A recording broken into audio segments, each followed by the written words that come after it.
Ok, donc ce sera un exposé sur l'estimation et la simulation d'événements rares.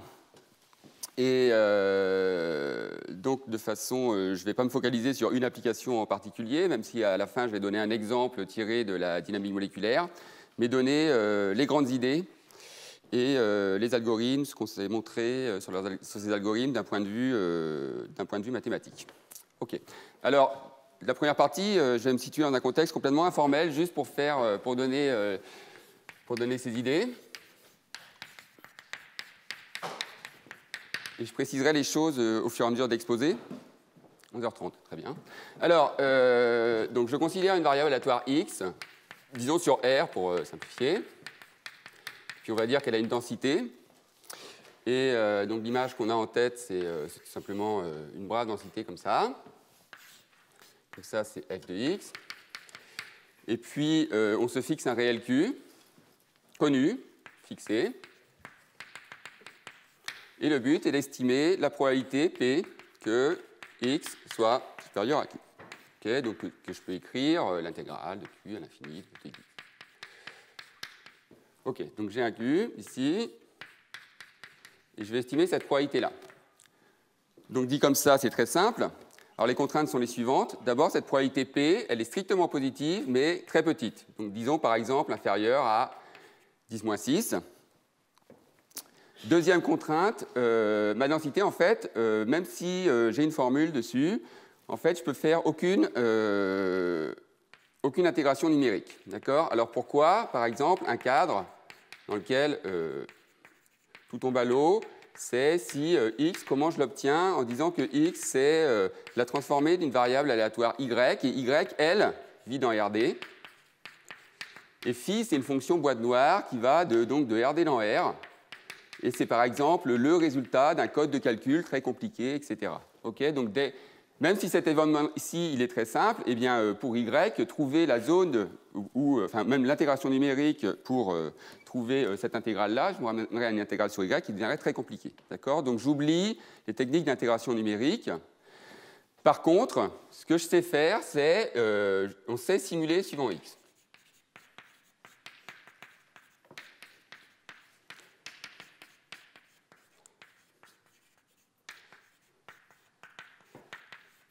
Alors, si je reviens à mon exemple ici, ça veut dire quoi? Ça veut dire que je sais simuler suivant y.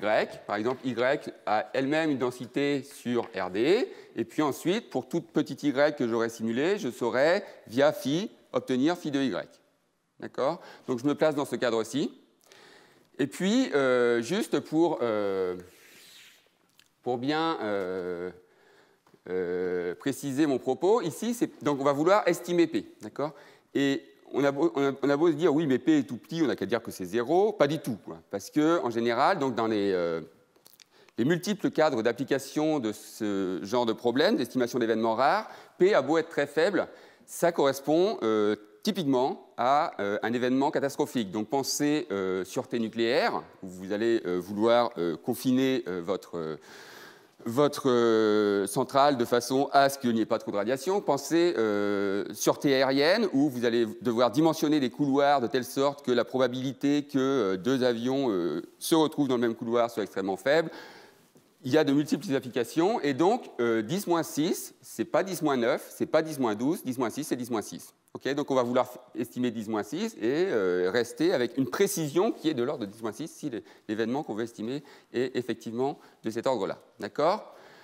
Donc voilà le cadre dans lequel je me place. Et puis, vu les contraintes que j'ai sur mon problème, la seule possibilité, c'est de faire des simulations Monte-Carlo. D'accord ? Donc je vais, comme tout ce que je peux faire, c'est simuler des réalisations de x, et ben, c'est ce qu'on va faire. Alors la première méthode à laquelle on pense, bien entendu, c'est le Monte-Carlo classique.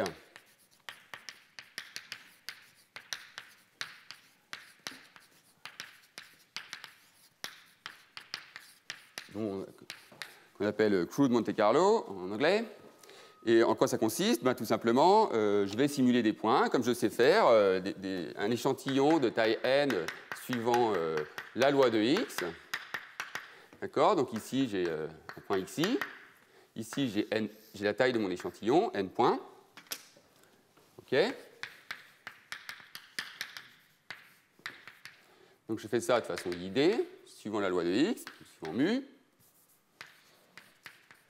Et l'estimateur naturel, c'est de dire, je vais compter les points qui tombent dans ma zone d'intérêt, qui est le fait d'être au-dessus de Q. Donc, cet estimateur, donc P chapeau MC comme Monte Carlo, je dis que c'est 1 sur n, somme de I égale 1 à n des indicatrices de xi supérieur à Q. Okay. Alors cet estimateur, il est très bien parce qu'il est très simple en fait. Si je multiplie n, enfin mon estimateur par grand N, ici ce que j'ai, c'est une somme de variables aléatoires de Bernoulli, IID, etc.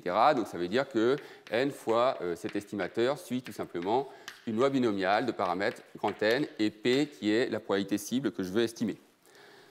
Donc, première remarque, c'est que cet estimateur, il a le bon goût d'être non biaisé, okay, puisque l'espérance de ça, c'est NP. Donc, ça va nous donner un estimateur non biaisé. Donc, ce que ça nous dit, c'est qu'en moyenne, notre estimateur, il ne se trompe pas. Maintenant, ce qu'il faut en plus, bien entendu, c'est une précision sur l'estimateur. Alors, là, tout devient catastrophique, parce que j'ai bien entendu un TCL, puisqu'ici, j'ai dit que j'ai une somme de variables aléatoires IID. Donc, le TCL me dit, si je me place d'un point de vue asymptotique en grand N, la taille de mon échantillon, je vais tendre en distribution, quand n tend vers l'infini, vers une loi normale, et de variance, la variance d'une Bernoulli, le paramètre P, donc c'est-à-dire P1 moins P. Voilà. Donc, on se dit, c'est bien parce que P est très petit, donc 1 moins P, c'est à peu près 1. Donc ça, c'est très petit, donc la variance asymptotique est très petite, d'accord. Et puis en plus, j'ai un facteur 1 sur racine de n, donc tout va bien. En fait, pas du tout, parce qu'il faut tenir compte du fait qu'on est en train d'estimer une quantité, P, qui est elle-même très petite. Donc il faut remettre les choses à l'échelle, bien entendu. Donc si je remets les choses à l'échelle, ça revient à diviser tout par ma quantité d'intérêt, P. Et dans ce cas, je vais aller vers une loi normale. Donc ici, c'est la variance relative. Et cette variance relative, c'est quoi? C'est, je dois diviser par P2, donc ça fait 1 moins P sur P. Okay. Donc ça veut dire quoi, ça? Ça veut dire que la précision que j'ai sur précision relative asymptotique, en grand N, qui est mesurée par l'écart type relatif, d'accord? Donc c'est sigma MC sur racine de n, ça c'est 1 moins p, racine de 1 moins p sur p fois n. Et donc c'est à peu près égal, puisque p est proche de 0, à racine de 1 sur pn. Voilà, et tout le problème est ici. Ça vous dit que si p est 10-6, pour que vous ayez une précision relative qui soit acceptable, il faut que n soit au moins de l'ordre de 1 sur p. Okay.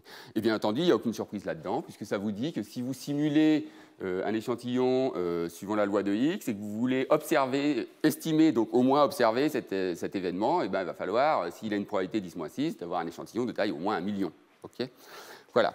Donc, le problème d'estimation d'événements rares, c'est ça, c'est que si on fait du Monte Carlo naïf, la variance relative est très mauvaise, puisqu'elle est en 1 sur racine de P. Donc on va garder ça en tête pour la suite, parce qu'on y reviendra.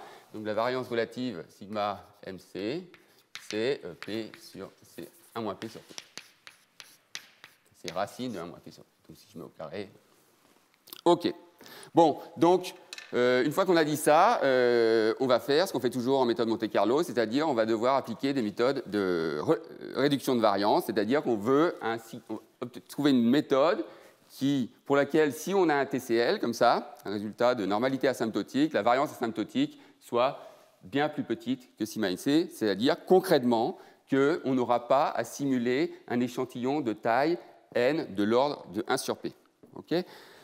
Donc on pourrait se dire, oui, enfin en dimension 1, c'est quand même pas bien difficile, quoi. Il suffit de simuler un échantillon de taille 1 million en dimension 1, par exemple sur une gaussienne, c'est très facile, etc. Non, non, prenez Q égale 10, ou même 8, par exemple, pour une gaussienne, ça va faire 10 puissance moins 15, et vous pouvez lancer avec des simulations sur votre ordinateur, et puis dans une semaine, vous y serez encore, parce que vous n'aurez toujours pas vu l'événement rare arriver. Okay. Voilà, donc il faut qu'on ait une variance asymptotique qui soit plus petite que ça, et c'est bien. Donc il y a deux grandes familles de méthodes de réduction de variance pour les événements rares. Il y en a une, c'est l'importance sampling, donc échantillonnage préférentiel. Alors l'importance sampling, en fait, c'est une méthode très générale qui n'est pas propre, c'est une méthode de réduction de variance très générale qui n'est pas propre à l'estimation d'événements rares. et qui consiste à simuler des xi non pas suivant la loi d'origine f, mais suivant une loi auxiliaire, f tilde, donc qui serait par exemple, qui aurait le bon goût de favoriser l'apparition de l'événement rare, et puis après de rétablir le tir par le rapport de vraisemblance qui correspond à la dérivée de Radon-Nikodym. Okay, donc ça, je ne vais pas en parler, donc c'est expliqué dans tous les livres, et en particulier, il y a 2 livres de Bucklew où il explique ça en détail avec de multiples exemples. La méthode dont je vais parler, c'est ce qu'on appelle la méthode multilevel splitting. Alors ça, c'est le nom original, donc, qui est dû à... Donc, la première apparition dans la littérature, c'est dû à Kahn et Harris en 1951. Et alors, le Harris, c'est le Ted Harris qui a laissé son nom aux critères pour les chaînes de Markov à temps continu. Et il travaillait à cette époque-là dans le projet RAND à Santa Monica avec Kahn, qui lui est un physicien, Hermann Kahn. Alors, il paraît qu'il a inspiré le personnage de Peter Sellers dans Dr. Folamour. Enfin, il paraît aussi que von Neumann aurait inspiré le personnage. Il paraît aussi que Edward Taylor aurait inspiré le personnage de... En fait, on ne sait pas. Et, voilà. Et puis, comme Stanley Kubrick est mort et de toute façon, il ne donnait pas d'interview, on ne saura jamais. Mais, enfin bon. Donc, c'était un physicien, mais en tout cas, il est très connu, si vous regardez Wikipédia, pour la théorisation de la guerre froide, etc. Enfin, c'était quelqu'un d'assez... voilà. OK. Alors, par contre, ça a un autre nom dans toute la communauté probabilistic engineering. Et ils appellent exactement le même algorithme, c'est ce qu'ils appellent subset simulation. Alors c'est toujours le problème avec les méthodes Monte-Carlo, c'est qu'il y a tellement de gens qui les utilisent qu'il est à peu près impossible de savoir ce qui a été fait, quand, etc. Parce que les gens ne se parlent pas, ça ne donne pas les mêmes noms aux choses, etc. En tout cas, c'est sûr que ça c'est très, très bien référencé en probabilistic engineering. OK, alors quelle est l'idée du multilevel splitting? Donc j'ai dit important sampling, je biaise la loi, je rétablis le tir avec le rapport de vraisemblance. Le multilevel splitting, c'est tout simple. Vous vous dites, je vais estimer 1,5 puissance 20. Donc ça fait de l'ordre de 10-6, d'accord? Puisqu'un demi puissance 10, ça fait 1 sur 1024. Et bien en fait, c'est plus malin et plus facile de dire que ça, c'est 20 fois de suite 1,5 et d'estimer 20 fois de suite 1,5, puis 1,5, en un seul coup, 1,5 puissance 20. Donc c'est quoi? Ben, ça, c'est tout simplement diviser pour mieux régner. D'accord? Alors ça, c'est l'idée vue de façon informelle. Vous pouvez aussi dire c'est tout simplement casser un gros problème ici en 20 petits problèmes faciles. Okay? Parce que bien entendu, ce que je n'ai pas dit, mais si j'avais voulu estimer la probabilité d'être au-dessus de Q avec Q qui est ici, la méthode Monte-Carlo naïve, elle marche très bien. Hein. J'estime, je balance mon échantillon et ça passe très bien. Okay. Tout le problème vient du fait que je suis dans la queue de la distribution. OK. Alors maintenant, comment est-ce qu'on fait ça concrètement? Je fixe un entier grand J, et puis je me donne une suite croissante d'étapes de niveaux intermédiaires, Q0. Alors Q0, juste pour que les notations soient cohérentes dans la suite, ça va être moins l'infini. Donc Q1, QJ, et le dernier niveau, ça va être Q. OK? Et puis, donc je reprends mon dessin, je suis comme ça. Là, j'ai mon dernier quantile, qui est la cible, je l'appelle en QJ, et je mets une suite de niveaux intermédiaires, comme ça. Donc ici, j'ai Q1, ici j'ai Q2, etc. Ici, j'ai QJ-1, ici, j'ai QJ. Et puis, on va appeler donc, les probas intermédiaires, donc ce que je vais appeler PJ, petit j, c'est la probabilité que je sois au-dessus de QJ, sachant que je suis au-dessus de QJ-1. D'accord? C'est ça que j'appelle PJ. Donc ici, je vais avoir P1, et ici, je vais avoir, hop, ici, j'ai Q grand J-1, et ici, je vais avoir, pour la dernière probabilité, grand PJ. Et l'idée, c'est tout simplement de dire que la probabilité P que j'essaie d'estimer, c'est la probabilité que X soit plus grand que Q, c'est-à-dire plus grand Q, c'est grand QJ, donc c'est la probabilité que X soit supérieur à grand QJ, sachant qu'il était supérieur à grand QJ-1, fois la probabilité que X soit supérieur à QJ-1. Formule de Bayes. Okay. Et puis ça, c'est tout simplement ce que j'ai noté, P grand J. Et puis ici, je vois que je peux refaire la même chose avec QJ-2, etc. Et ce que j'ai à la fin, fois la probabilité X. Donc finalement, ma probabilité P, je l'ai tout simplement décomposée en P1 fois P en J. OK, puis donc là, on voit apparaître l'idée dont je parlais, de dire de décomposer 1 demi puissance 20 en 20 fois 1 demi fois 1 demi, etc. OK. Donc, maintenant, si je parle d'un point de vue estimation, supposons que je sais estimer chacune de ces quantités, PJ, intermédiaires, d'accord, qui, elles, alors, T est très petit, 1 demi puissance 20, mais elles, il faut les calibrer de façon à ce qu'elles ne soient plus toutes petites, donc plus faciles à estimer. Donc supposons qu'on sache les estimer. Je ne dis pas pour l'instant comment. Supposons qu'on sache estimer chaque PJ, donc via un estimateur, P chapeau J, et les P chapeau J étant indépendants et asymptotiquement gaussiens. Okay, donc ça veut dire quoi? Ça veut dire que j'ai un TCL pour chaque étape intermédiaire pour estimer mes probabilités d'intérêt. Donc, avec une variance sigma j carré. Okay. Bon, alors là, on se dit, si je mets un log, ça marche encore, via la delta méthode. Et ici, ce que je vais récupérer, c'est sigma j carré divisé par pj carré. Alors pourquoi j'ai mis un log? Parce qu'après, quand je vais faire la somme, comme ils sont indépendants et que la limite est gaussienne, ça va marcher encore. Je vais encore être asymptotiquement normal. Et cette fois, je vais récupérer la somme des variances asymptotiques. Okay. Mais mon but, c'est d'estimer P. Donc maintenant, je refais la delta méthode à l'envers. Et je vais obtenir que P chapeau moins P, asymptotiquement, suit une loi gaussienne avec cette variance asymptotique. Okay. Et puis ce qu'on a dit tout à l'heure pour le truc de Monte-Carlo, c'est que la bonne chose, c'est de mettre ça à l'échelle, c'est-à-dire de regarder le TCL suivant en divisant tout par P. Donc ça fait racine de n, P chapeau moins P sur P, qui va tendre, on le voit bien entendu, quand n, toutes les asymptotiques ici sont n tend vers l'infini,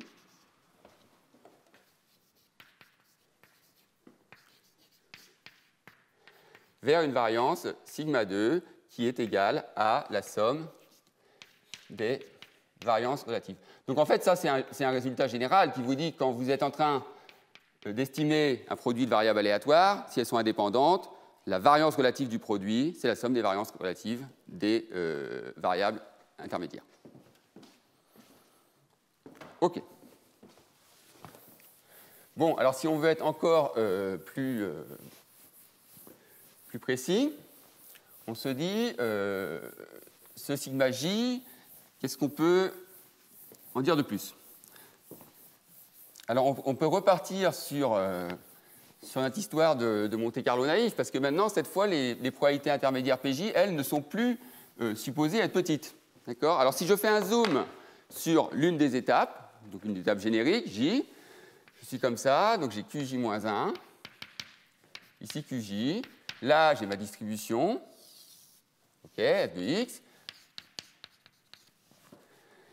Et puis, je suppose que je sais simuler un échantillon de taille n à l'étape j, qui est IID, suivant la loi de x, sachant que x est supérieur à QJ-1. OK? Donc, à nouveau, ça, on ne sait pas le faire exactement, mais faisons comme si. OK? Donc, ici, j'ai la restriction non plus. Ça veut dire quoi? Ça veut dire que j'ai des points ici. Cette fois, je vais en avoir au-dessus de QJ, d'accord? Donc ici, toujours mon échantillon de taille n. Un point générique, c'est ce que j'ai appelé xi, indice j, pour dire que je suis à jème étape. Et je peux estimer tout simplement P chapeau j par le Monte-Carlo standard, c'est-à-dire 1 sur n, somme de i égale à n des indicatrices que xi, indice j, soit supérieur à qj. Voilà, donc là, je suis juste sur un Monte-Carlo naïf à une étape intermédiaire de mon algorithme. OK? Bon, à ce moment-là, maintenant, ça, je l'ai dit tout à l'heure, je sais tout dire sur cet estimateur. En particulier, je sais donner sa variance asymptotique. Je sais que racine de n, P chapeau j moins pj, va tendre vers une loi normale de variance asymptotique, PJ fois 1 moins PJ. D'accord? Et maintenant, quand je mets ça bout à bout dans ma variance asymptotique de l'estimateur de multilevel splitting, okay, donc ici, bien entendu, mon estimateur, c'est quoi? Comme j'ai dit que la probabilité P se décomposait en le produit des PJ, si je sais estimer chacun des PJ indépendamment, l'estimateur naturel pour P, c'est P chapeau, okay, j'ai oublié de le dire, est tout simplement égal au produit des probabilités intermédiaires P1 fois P grand J. Donc c'est cet estimateur-là qu'on appelle l'estimateur de multilevel splitting. OK. Et donc maintenant, j'ai une variance asymptotique, sigma j carré, donc variance asymptotique relative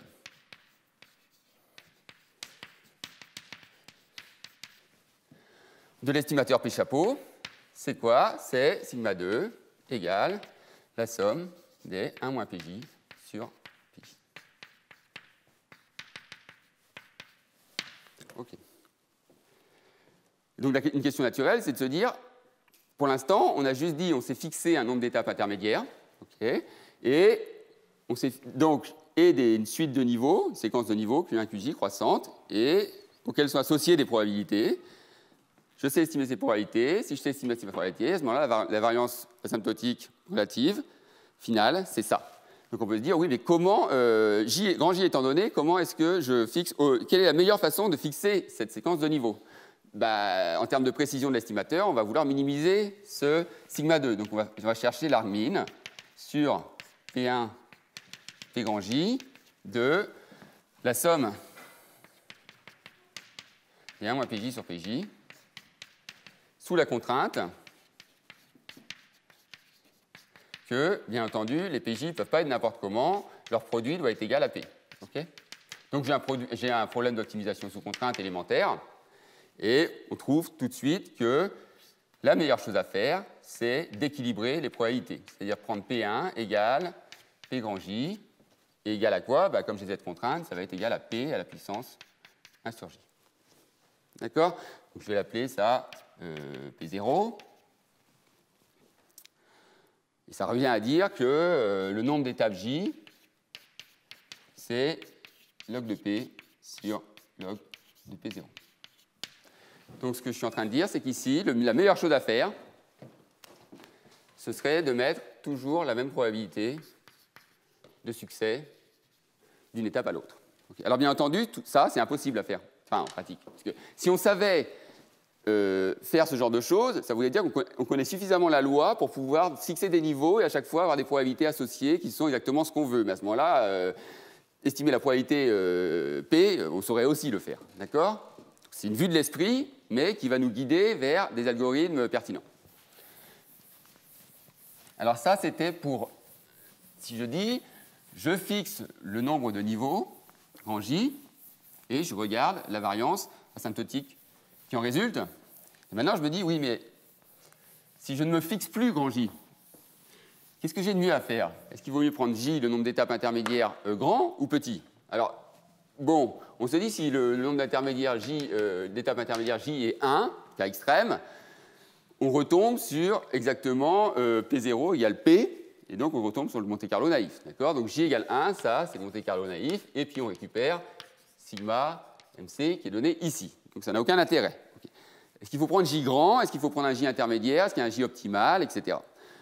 Alors si on regarde le sigma 2, là, tel que je l'ai écrit, donc qui va dépendre de P0 maintenant, okay. Variance relative asymptotique, quand j'ai équilibré à J donné tous les niveaux entre eux, en termes de probabilité de succès, ça va faire le nombre d'étapes que j'ai, donc log J fois 1 moins P0 sur P0. Et puis J, j'ai dit que c'était log de P sur log de P0.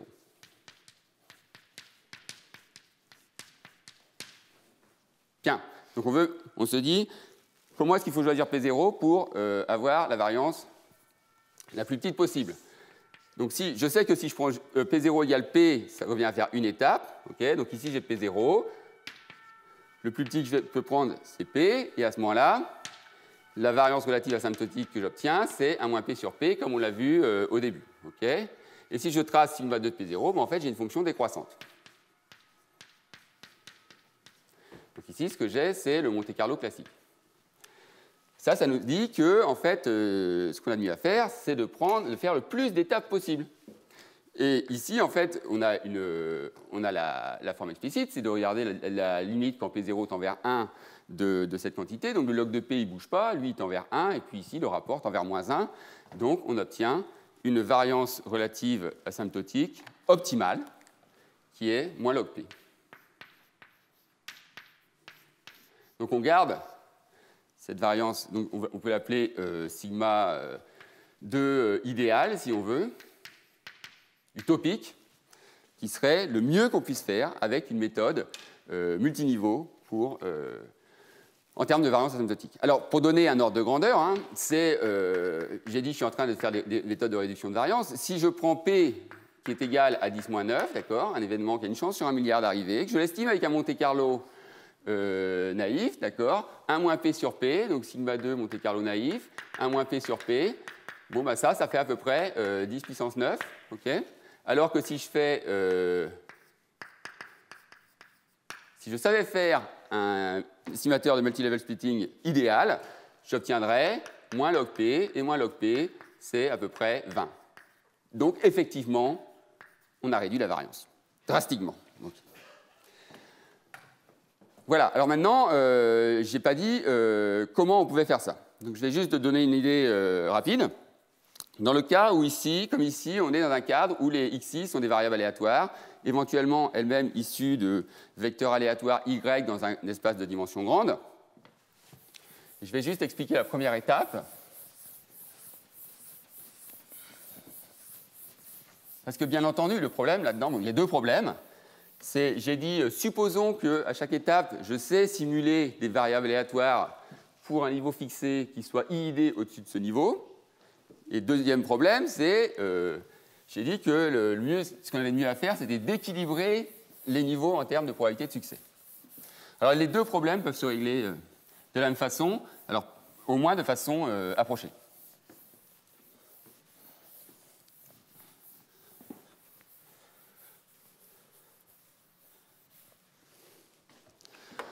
Donc si je regarde la première étape, je commence comme avec un Monte-Carlo naïf, et j'ai simulé des points xi suivant ma loi, ma densité f, c'est toujours la même. J'ai dit que je savais faire ça. Donc j'ai simulé des points, et je me dis la particule la moins intéressante, le point le moins intéressant dans mon échantillon, là-dedans, c'est celui-ci. Okay, alors je vais me dire que le premier niveau, ça va être celui-là. Alors maintenant, il est aléatoire, c'est plus un petit Q1, c'est un grand Q1, Q avec une majuscule, on peut dire que c'est une variable aléatoire. Et je me dis, ça va être mon premier niveau. Okay. Alors, après, ce qu'il me faudrait, pour faire la deuxième étape, par rapport à ce que j'ai dit tout à l'heure, c'est de repartir avec un échantillon de taille grand N qui est IID suivant la loi de X, sachant que je suis au-dessus de ce premier niveau. Okay, alors, le problème ici, c'est que j'en ai que N-1, et je vais repartir avec N. Alors, une façon de faire, c'est de se dire, bon, ce que je peux faire, c'est cloner l'une des particules, ici, parce que de toute façon, elle est bien placée. D'accord ? Donc là, j'ai un échantillon de taille n, où si je regarde marginalement chaque particule, elle a la bonne loi. Par contre, bien entendu, il n'est pas indépendant, parce que là, ici, j'en ai cloné une, et ces deux-là ne sont pas indépendantes. Alors là, pour obtenir de l'indépendance, il y a une méthode classique, c'est que si je connais, si ma densité... Donc, quelle est la loi suivant laquelle je veux simuler ? La loi suivant laquelle je veux simuler, c'est la loi de x, sachant que x est au-dessus de Q1. Okay ? Bon, cette loi, c'est quoi? C'est ma densité initiale, indicatrice que x soit au-dessus de Q1, divisée par, donc, pour normaliser, la probabilité que x soit au-dessus de Q1. C'est un grand Q1. Bon, et ça, c'est proportionnel à f de x, indicatrice que x soit au-dessus de Q1. OK, alors maintenant, imaginons que f, je ne la connaisse pas, mais je connais à une constante de normalisation près. OK ? Donc, ce qui est le cas en physique statistique, très souvent, ce qui pose problème, c'est la constante de normalisation, physique stat, qu'on appelle la fonction de partition. C'est le cas aussi tout le temps en statistique bayésienne. Donc, on est très souvent confronté à f à une forme très compliquée. Par contre, elle est proportionnelle à une densité qui, elle, est simple.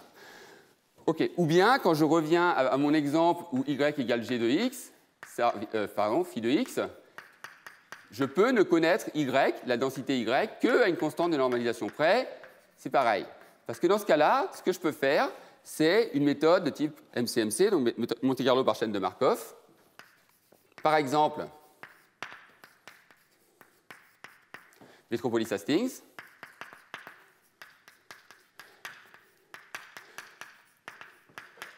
Où je vais utiliser un noyau instrumental K de xx' qui va me permettre de me déplacer dans l'espace. Okay. Donc ici, je propose une transition de cette façon. Et puis je vais faire ça plusieurs fois. Et je vais rétablir le tir avec exactement le rapport de cette densité-ci sur en x' et divisé par la même chose en x. Ou éventuellement, si le noyau n'est pas symétrique, je mets aussi k de xx', et puis, enfin, k de x'x en haut et k de xx' en bas. Mais ce qu'il y a de bien entendu, c'est que je n'ai pas besoin des constantes de proportionnalité. Et que cette constante-ci est très facile à calculer, c'est juste de dire que je reste dans la bonne zone. Donc, par exemple, si ici je propose une transition qui va vers là, bon, je n'ai pas le droit parce que je veux rester au-dessus de Q1. D'accord? Et je fais ça un grand nombre de fois. Et à ce moment-là, idéalement, la nouvelle particule rouge a toujours été distribuée suivant la bonne loi et est devenue indépendante de la particule jaune sur laquelle elle avait été clonée. Donc je repars avec un échantillon IID suivant la loi de X. Okay, donc ça, c'est une technique qu'on a proposée avec Nicolas Gardner de travail au laboratoire de Los Alamos.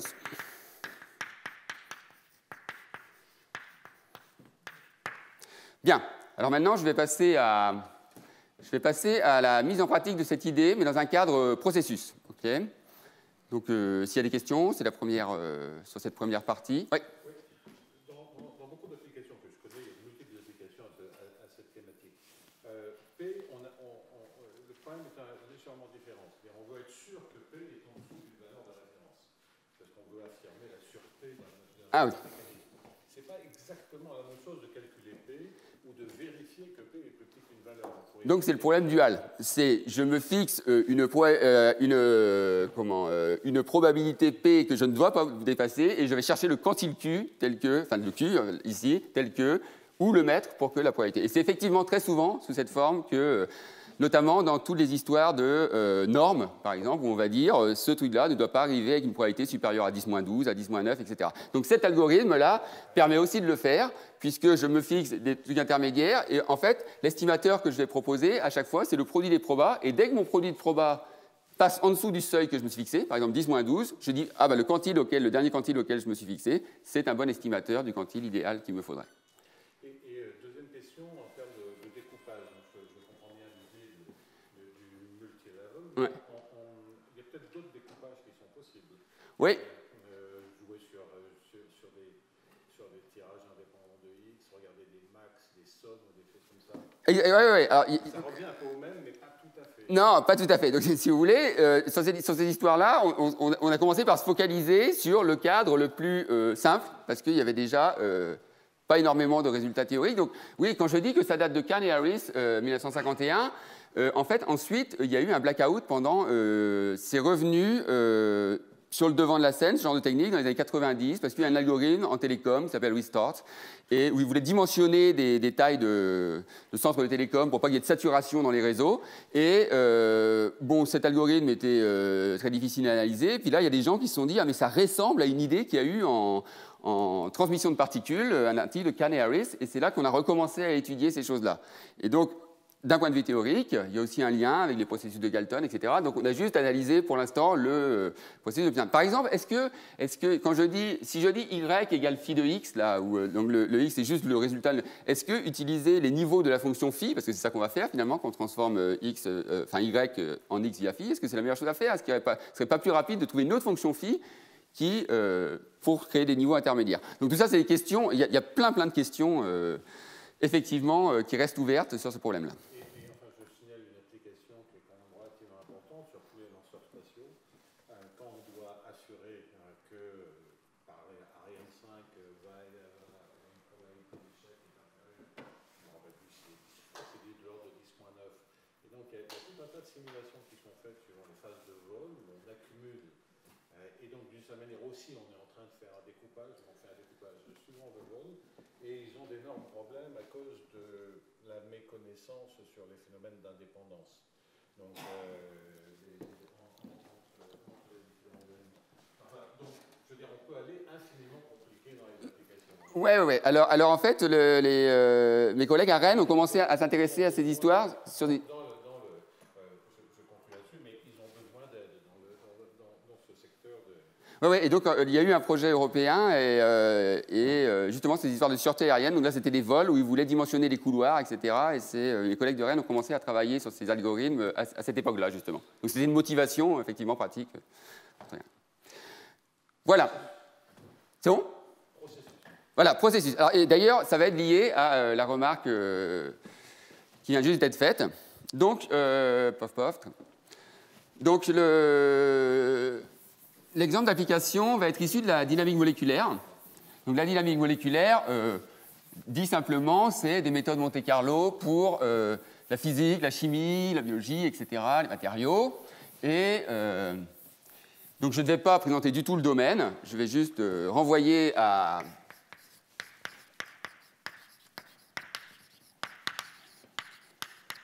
En tout cas, pour l'exemple dont je parle, il est détaillé dans l'article de review de Tony et Gabriel dans Acta Numerica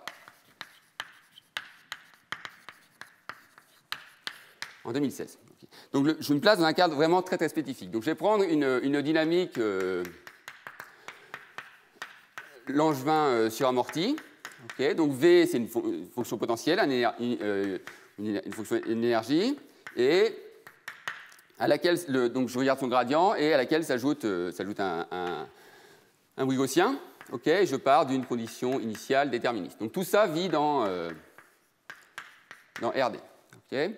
Donc on va supposer que V est un beau potentiel, enfin un potentiel sympathique au sens où ce processus est ergodique avec la distribution d'équilibre qui est la distribution de Boltzmann-Gibbs. Donc ici, le epsilon, c'est la constante de Boltzmann fois de la température. Donc on peut retenir que plus la température est élevée, plus l'agitation brownienne prend de l'importance. Et puis plus elle est faible, plus on se rapproche d'un comportement déterministe où on est attiré par les puits de potentiel de V. Si j'avais juste ça, quand je pars d'un point x0, je vais dans le potentiel, le minimum local le plus proche. Alors, la distribution d'équilibre de ce processus, c'est la constante de normalisation et c'est exponentielle moins V de x sur epsilon. D'accord ? Alors, quand on s'intéresse à ce genre de choses, on peut être intéressé par deux types de quantités. Donc, il y a les quantités dites thermodynamiques. Alors, ça veut dire qu'on va faire des moyennes par rapport à la loi d'équilibre, U, ou des quantités dynamiques. Et cette fois, on va faire des moyennes par rapport aux trajectoires du processus.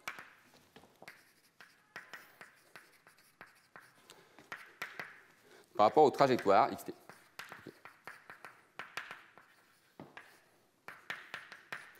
Alors moi, je vais regarder un cas très particulier de ce cadre-là.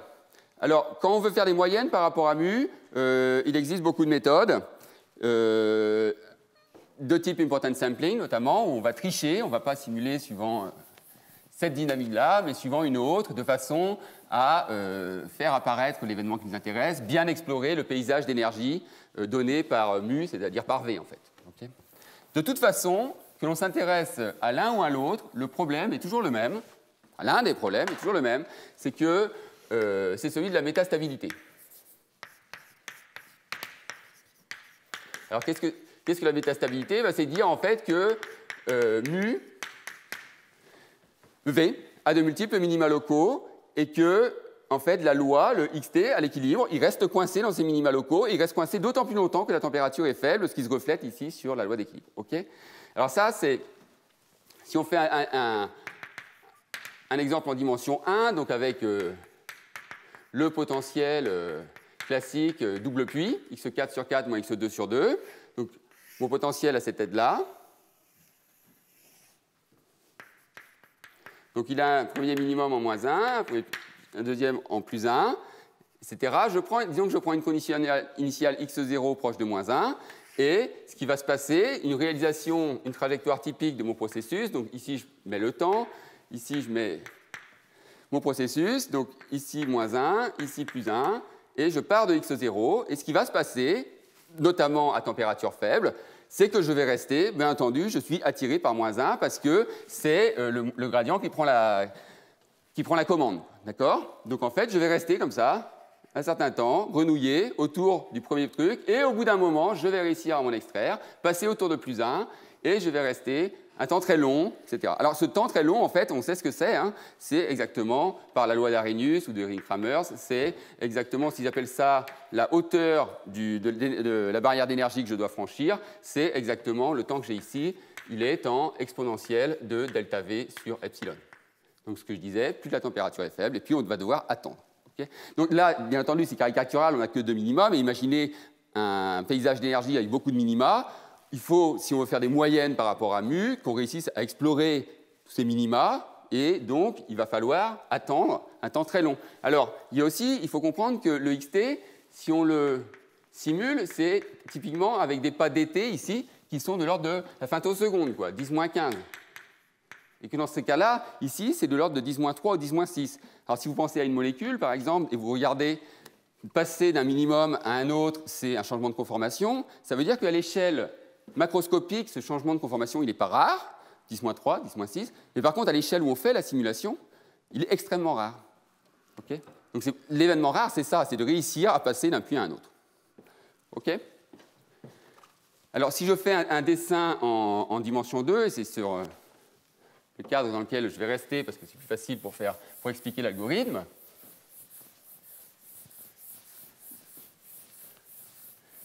Il va se passer le même phénomène si j'ai un potentiel V qui n'a ne serait-ce que 2 puits.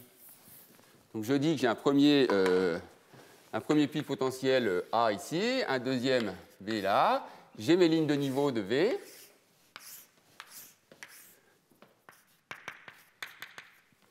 Et si je pars de x0, qui est dans le domaine d'attraction de A, que je dis à faible température, eh ben, je vais rester bouclé ici très longtemps, et puis jusqu'à ce qu'à un certain moment, j'arrive à partir en B, et puis à ce moment-là, je vais boucler ici très longtemps, ce très longtemps étant encore l'exponentielle. Alors, et donc ici, vous avez exactement le même schéma, sauf que vous remplacez xt par la première coordonnée, suivant l'axe, c'est-à-dire vous regardez ce qui se passe suivant l'axe d'abscisse, et vous avez exactement le même problème. D'accord? Donc tous ces trucs-là, c'est que ce soit pour estimer des quantités thermodynamiques ou dynamiques, vous avez le problème de la métastabilité qui se pose typiquement. OK. Alors, maintenant, si on se dit, ce truc-là donc, est un événement rare. Voir ce genre de trajectoire qui permet de passer d'un puits de potentiel à l'autre, c'est un truc qui n'arrive pas souvent. Et si on veut faire, ça peut être, la façon dont ça se passe, ça peut être extrêmement informatif. Outre le point de vue quantitatif de l'estimation de probabilité dont j'ai parlé, il y a aussi comment les choses se font, comment une molécule change de conformation pour aller d'une conformation à l'autre, dans laquelle elle va rester longtemps. Donc ça, c'est ce qu'on appelle une trajectoire réactive. Enfin, ça, c'est un bout de trajectoire réactive. Et ça, c'est un exemple de quantité dynamique, d'accord? Parce que je regarde une réalisation de mon processus et je regarde cette chose que je veux estimer. Alors, par exemple, ce que vous pouvez vouloir estimer, c'est la probabilité d'observer une trajectoire réactive. Alors, je pars de x0 qui est dans le voisinage de A, mon premier puits de potentiel. Je pars de x0, j'ai toutes les chances, d'autant plus à température faible, d'être attiré par A. Et je veux justement estimer la probabilité d'observer une trajectoire réactive, c'est-à-dire que j'atteigne, ici ça c'est les temps d'atteinte, okay, la probabilité que j'atteigne B avant A. Okay. Et donc ça, bien entendu, c'est très rare et a fortiori à température faible. Donc ça, c'est proche de 0 si epsilon proche de 0. Et là, quand c'est proche de 0, c'est vraiment proche de 0. Les simulations qu'on a faites avec Tony là-dessus, c'est des 10 puissance moins 40 qu'on essaye d'estimer, d'accord? Bon, alors, si je fais, pour revenir, pour fixer les idées, je peux à nouveau me dire, je peux faire, comme je sais simuler des trajectoires de mon processus, ce que je pourrais faire, je peux commencer, il faut toujours commencer par là, commencer par simuler, essayer la méthode Monte-Carlo naïve, d'accord? Donc ça consiste en quoi ici? Ça consiste à simuler des processus IID, okay, suivant la dynamique de xt, avec toujours la même condition, je pars de x0, d'accord? Donc, je suis comme ça, j'ai x0 ici, j'ai b là, et je vais simuler des trajectoires partant de x0 avec la dynamique. Et bien entendu, ce qui va se passer, sauf coup de théâtre, c'est que donc mon estimateur, ce serait quoi? L'estimateur Monte Carlo, c'est toujours la même chose. Je vais estimer cette probabilité-là, donc je fais la moyenne sur les indicatrices, que ma trajectoire, ma IM trajectoire, est atteinte B avant d'atteindre A. Okay. Et ça, bien entendu, alors c'est non biaisé, hein, l'espérance de ça, c'est ça, mais bien entendu, vous n'aurez aucune trajectoire si P est très faible, à moins de prendre N de l'ordre de 1 sur P. D'accord? Donc ça ne marche pas.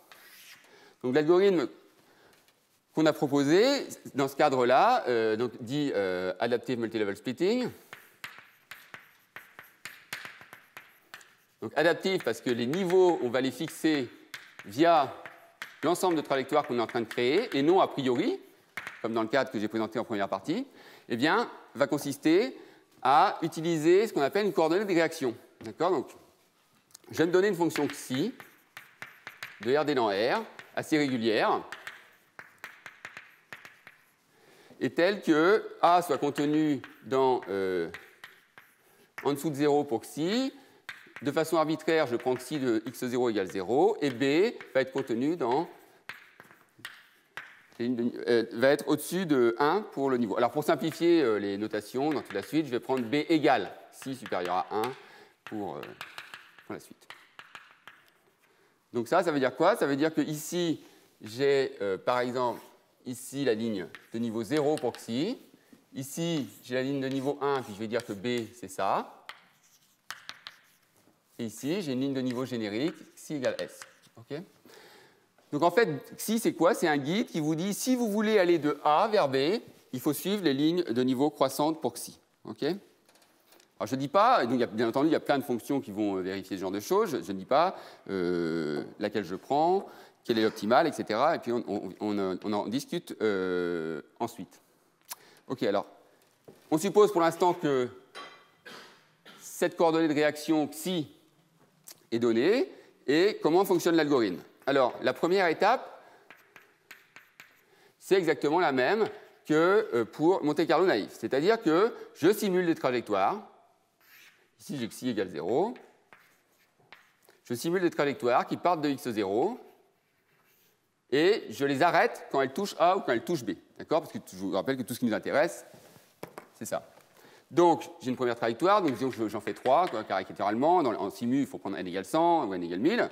Okay. Donc, je fais des trajectoires de ma diffusion.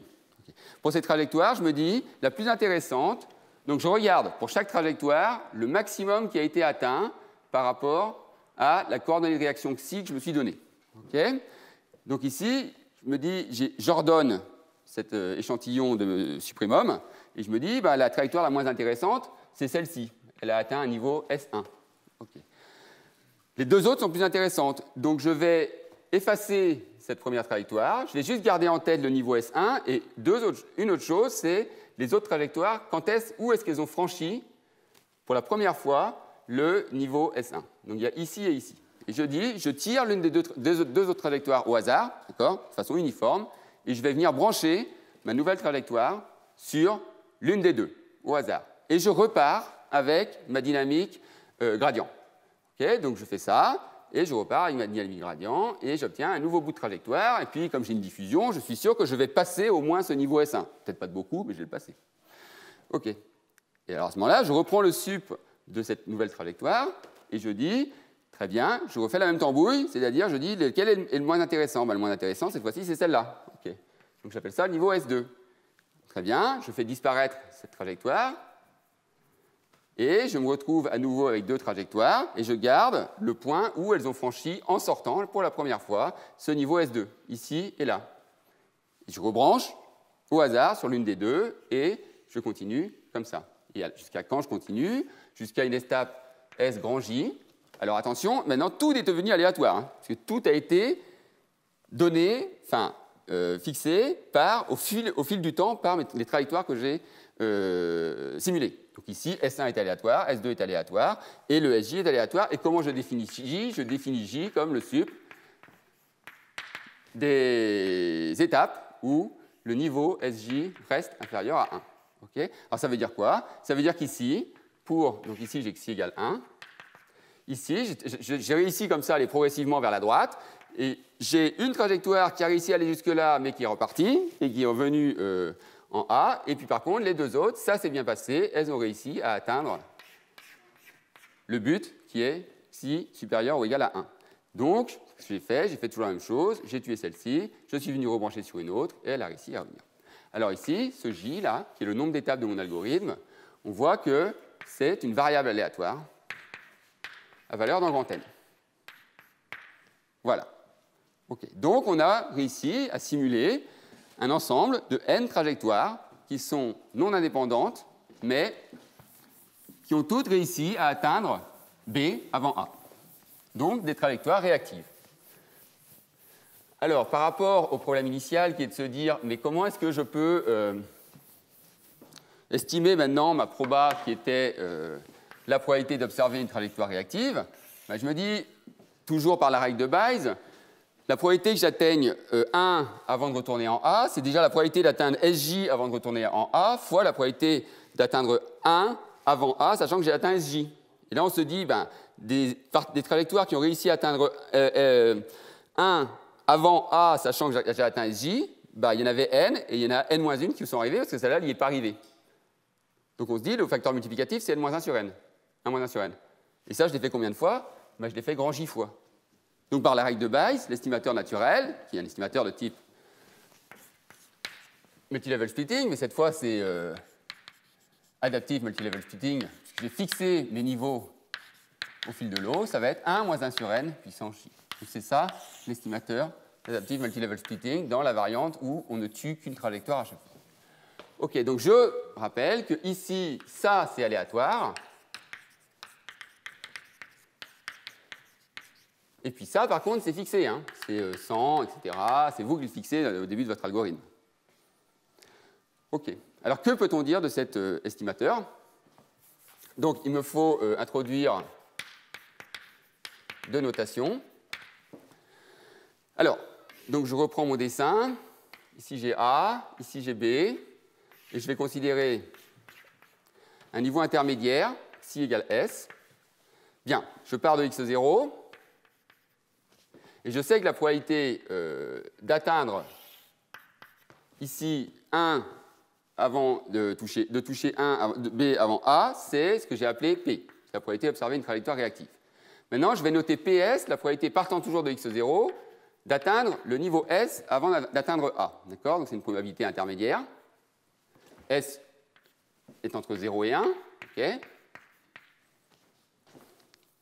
Maintenant, quelle est la loi des points d'impact des trajectoires réactives, enfin des trajectoires qui sont réactives au moins jusqu'au niveau S?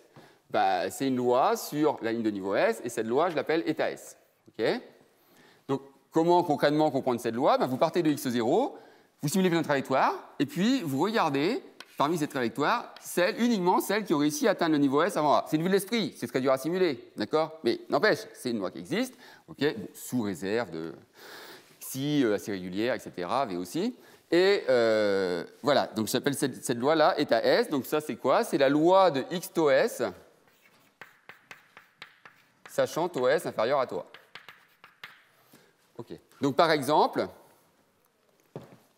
ce que j'ai, c'est que, donc j'ai dit, c'est la loi de x tau S, sachant tau S inférieur à tau A. La loi, si S égale 0, ça veut dire que je suis ici, mais quand je suis ici, je sais que je suis là. Donc état 0, c'est pas trop dur, c'est un Dirac en x0. Maintenant, j'ai dit que j'appelle PS la probabilité que j'atteigne partant de x0. Alors ici, avec un abus de notation, je pourrais dire aussi que je suis parti de x0. C'est la probabilité que j'ai atteint le niveau S avant le niveau A. Okay. Donc qu'est-ce que je sais dire là-dessus? Ben, je sais dire que le niveau 0, à l'instant ici, si je mets S égale 0, ben, comme je suis parti d'ici et que j'étais déjà au niveau 0, ça va être 1. Et c'est supérieur à PS, bien entendu, pour tout S entre 0 et 1, qui est supérieur à P1, et P1, c'est P. Et PS, en fait, c'est une fonction qui est décroissante, ici, entre 0 et 1. D'accord? Voilà. Donc, il y a une autre chose que je peux dire aussi, c'est que comme mon processus il est Markov fort, si je pars ici sous d'un point x, d'accord, aléatoire, mais distribué suivant cette loi état S, c'est-à-dire sur cette ligne de niveau xi, je peux noter ici la probabilité que j'atteigne taux 1 avant de revenir en A. Okay, donc c'est une variable aléatoire puisque c'est une espérance conditionnelle, okay, partant de x qui est aléatoire établie suivant l'état S. Alors ce qui est facile de voir via la propriété de Markov fort, c'est que cette variable aléatoire-ci, l'espérance sous état S, la probabilité partant de x. Donc quand je mets x ici, état S là, ça veut dire que x suit cette loi-là. Okay, donc ça, que j'atteigne 1 avant A, ça, tout simplement, qu'est-ce qui s'est passé pour que j'ai réussi quand je suis parti de x0? Pour atteindre ça, ça veut dire que je suis passé quelque part ici, suivant une trajectoire réactive, et qu'après, suivant le point où je suis parti, j'ai réussi à atteindre l'autre. Donc il y a deux étapes, et en fait, ici, ce que j'obtiens tout simplement, c'est le rapport des probabilités P sur PS. OK, alors maintenant, une fois qu'on a vu ça, on peut donner le théorème qu'on a établi avec Frédéric Serroux, Bernard de Lyon et Mathias Rousset.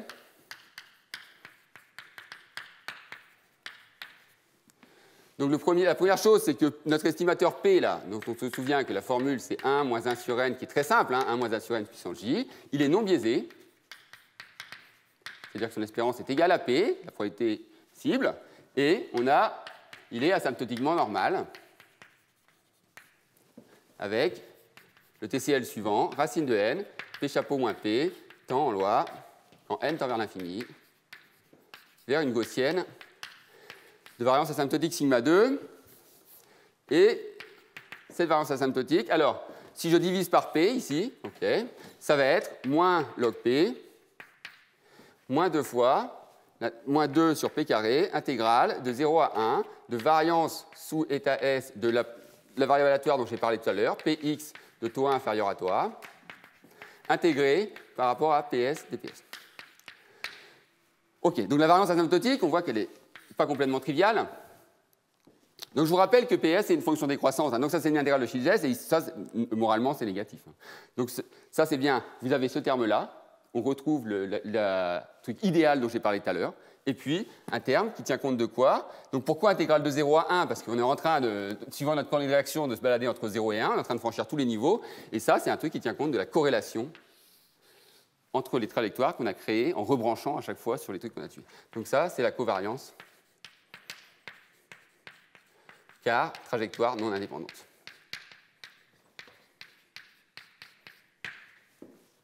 Voilà. OK. Alors, même si elle n'est pas complètement... donc, moralement, c'est normal qu'on ait ce terme-là en plus. Ça, ce serait le truc idéal, on a dit, c'était une vue de l'esprit. Et n'empêche que, comme borne inf, c'est rassurant de la retrouver. Et puis,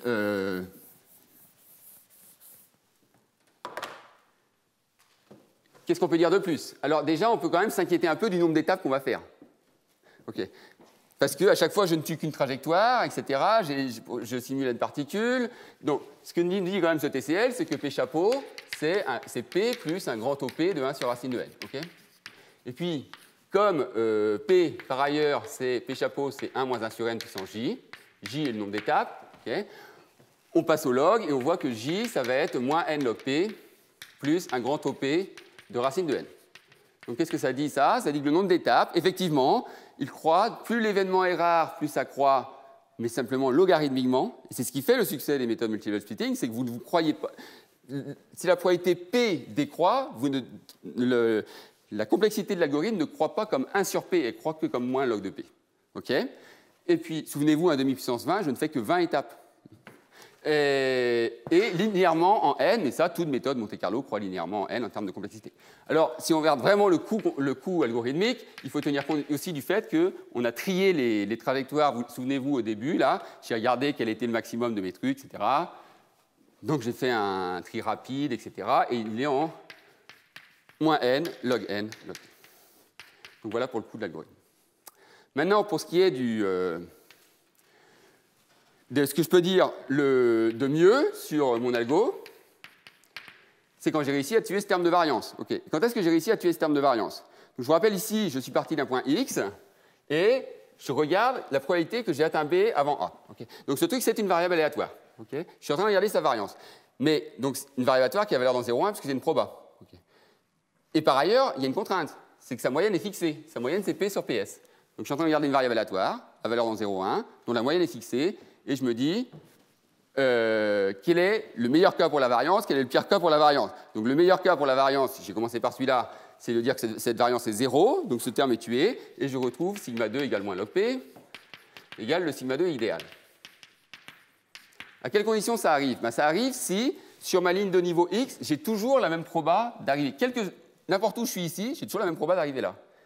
Mais on se dit, à ce moment-là, ce qui se passe, c'est que quand j'ai tué ma trajectoire, parce qu'elle était arrivée que jusqu'ici, etc., et que je l'ai rebranchée sur une autre, comme de toute façon ma ligne de niveau est telle que j'avais la même proba de repartir, plutôt que de la brancher sur une autre, je peux la brancher sur elle-même.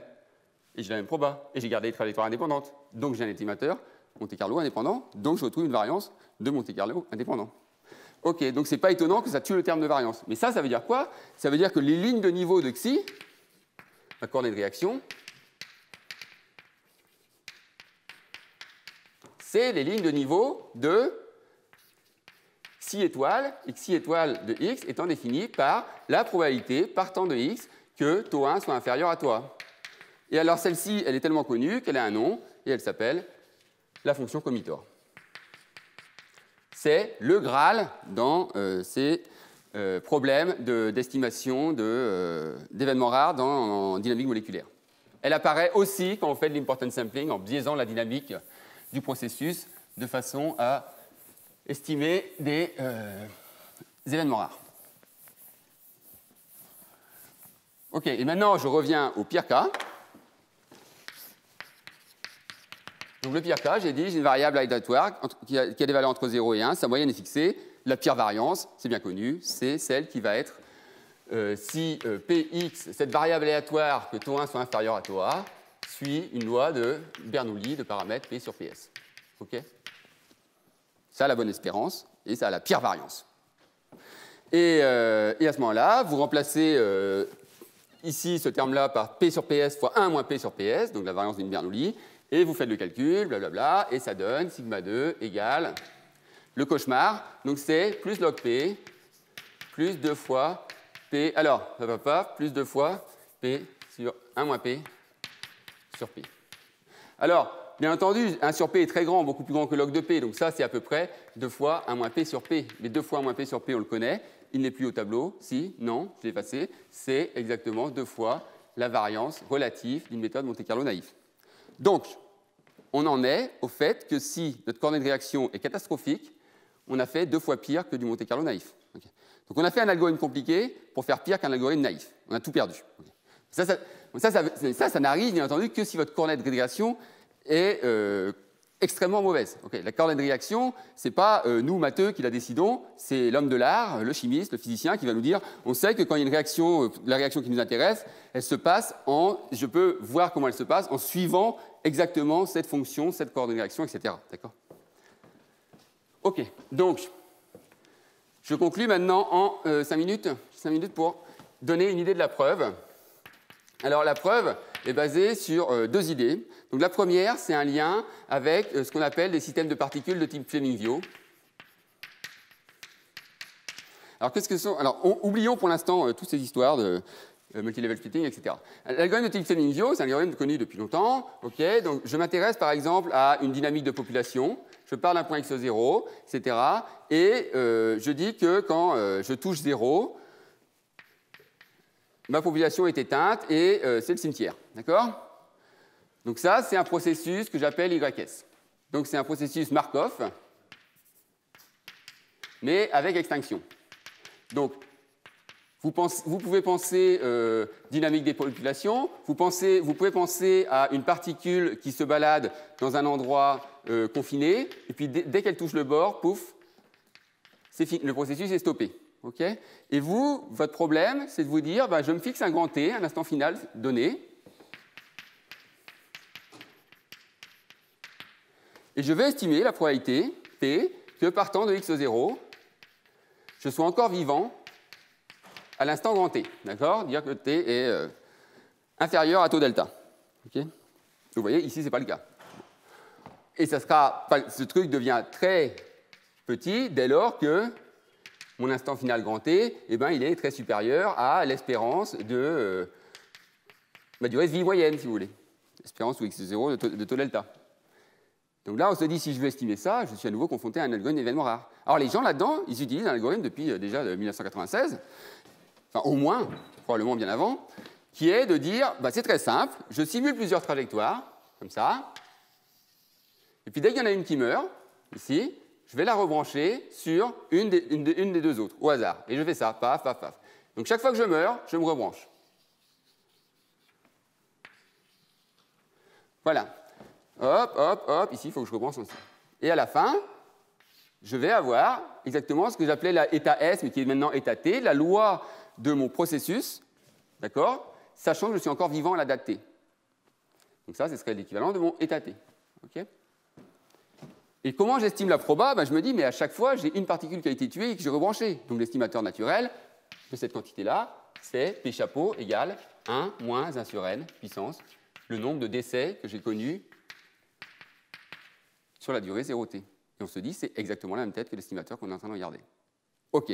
Donc ça, c'est un premier lien, en tout cas une première piste pour réussir à démontrer le TCL que j'ai évoqué ici. Alors, la personne qui a étudié ça en toute généralité, c'est Denis Villemonnet en 2014.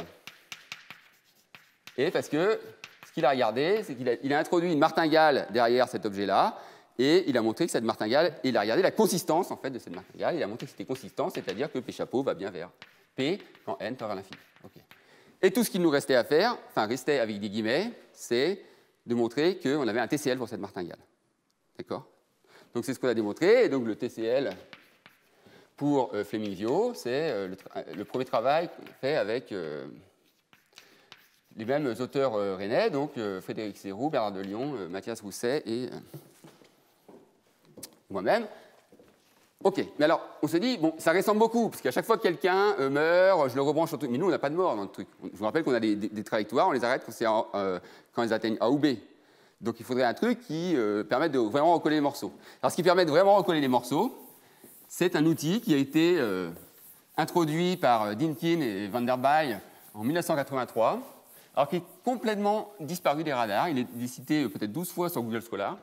Pourtant, Dinkin, c'est le grand Dinkin, hein, et Van der Baai était en postdoc avec lui, apparemment, à cette époque-là. Puis après, Van der Baai, il est parti faire autre chose, et puis Dinkin, il est passé à autre chose, et puis voilà. Donc il y a eu il n'avait apparemment aucune application en tête, etc.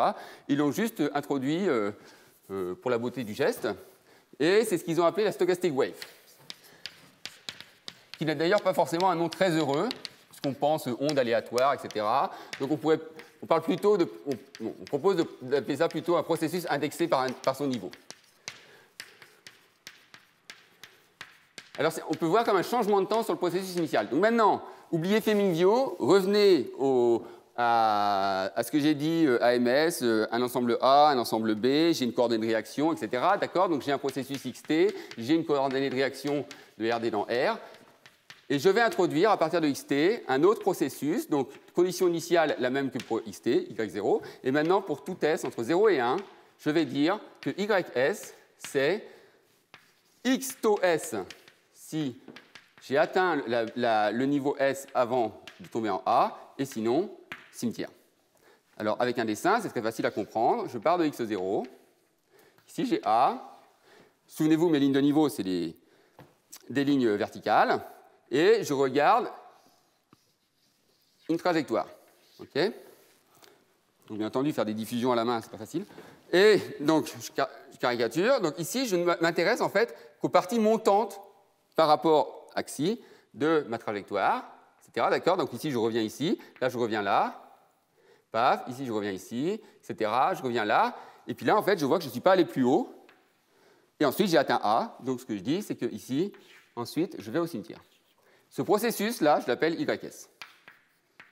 C'est un processus changé de temps. Et ce qu'il a de particulier, c'est que quand je regarde ici ma coordonnée de réaction, et ici, si je suis au niveau S pour ma coordonnée de réaction, bah, vu comme j'ai construit mon processus, ça veut dire qu'ici, je suis vraiment exactement à YS. Okay. Maintenant, si vous pensez à ce processus au lieu de XT et Fleming-Vio, eh bien en fait, l'algorithme que j'ai décrit, Adaptive Multilevel Splitting, c'est exactement Fleming-Vio pour le processus YS. Et donc, il n'y avait plus qu'à recoller les morceaux en disant bah, le TCL qu'on a obtenu pour Fleming-Vio va s'adapter à notre cadre de Adaptive Multilevel Splitting. Je vais conclure là-dessus. Alors, je peux juste dire un mot, qu'il y a plein de questions ouvertes, bien entendu. C'est qu'on a obtenu une variance asymptotique ici, mais si on veut en déduire un TCL, il faut réussir à estimer cette variance asymptotique. Or, vu la tête que ça a, ce n'est pas très simple. Okay, donc, on travaille là-dessus avec Tony et un doctorant à nous. Et puis, il y a aussi une autre chose, c'est que j'ai dit que cette coordonnée de réaction, la comitor, c'était exactement aussi la meilleure façon de faire de l'important sampling. Donc, l'important sampling, dans ce cadre, consiste à dire, plutôt que de simuler X, je vais simuler un processus X tilde avec dx tilde de t égale moins gradient de V plus V tilde de xt plus toujours mon bruit gaussien. Et quel est le meilleur V tilde, en fait? Le meilleur V tilde de X, le champion, c'est de prendre moins 2 epsilon fois log de xi étoile x. Et là, vous obtenez une variance 0. Parce qu'en fait, quand vous faites ça, le processus que vous êtes en train de construire, c'est un processus, donc c'est la transformée de double de votre processus initial, qui, partant de A, donc si je suis dans mon potentiel double puits, il va interdire, donc je pars de x0, il va créer une telle barrière ici de potentiel qui va lui interdire de revenir en A, et vous allez forcément aller ici, ça va vous faire un truc comme ça, vous allez glisser exactement vers votre potentiel B. Alors du coup, là, vous avez un estimateur de variance 0, mais bien entendu, ce xi étoile, cette comitor, alors c'est la solution d'un problème de contrôle, et donc il y a un lien avec les équations de type Hamilton-Jacobi-Mellmann, mais n'empêche qu'on ne sait pas la résoudre. Donc on n'est pas tellement plus avancé. Alors, bien entendu, si, parce qu'on se dit, oui, mais si on ne sait pas la résoudre exactement, mais qu'on sait en donner une approximation, on pourra s'en servir pour avoir une bonne coordonnée de réaction pour AMS ou une bonne façon de changer le drift pour l'important sampling. Et donc, c'est ce qu'a proposé par exemple Paul Dupuis avec des notions de sous-solution, etc. Voilà. Alors, il y a le truc, maintenant, puisque je ne connais pas XI, si j'en ai une approximation, quel est le plus robuste entre utiliser une approximation en adaptive multilevel splitting ou en important sampling? C'est une question très difficile, intéressante, bien entendu, mais pour laquelle on n'a pas de réponse pour l'instant. Voilà, je vous remercie de votre attention. Merci beaucoup.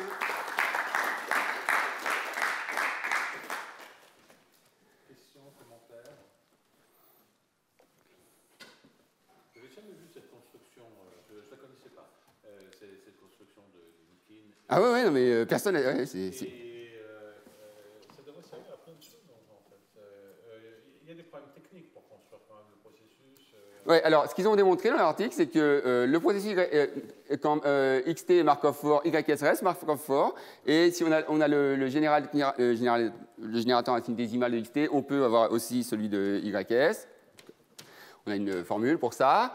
Et donc, si par exemple on prend juste un brownien en dimension 2, aucun potentiel, hein, et qu'on prend la première, comme j'ai fait ici, je regarde juste la première coordonnée. Donc j'ai un brownien qui part, comme ça, tac, tac, tac, tac.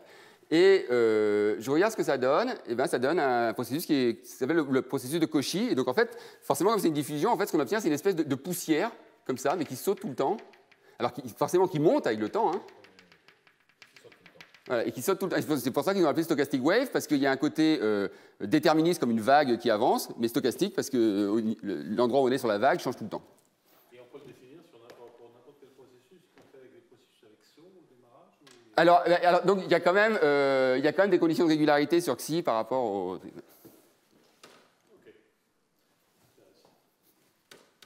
Ont-il d'autres questions ou commentaires? Non, mais à nouveau merci. Merci d'avoir aussi commencé doucement.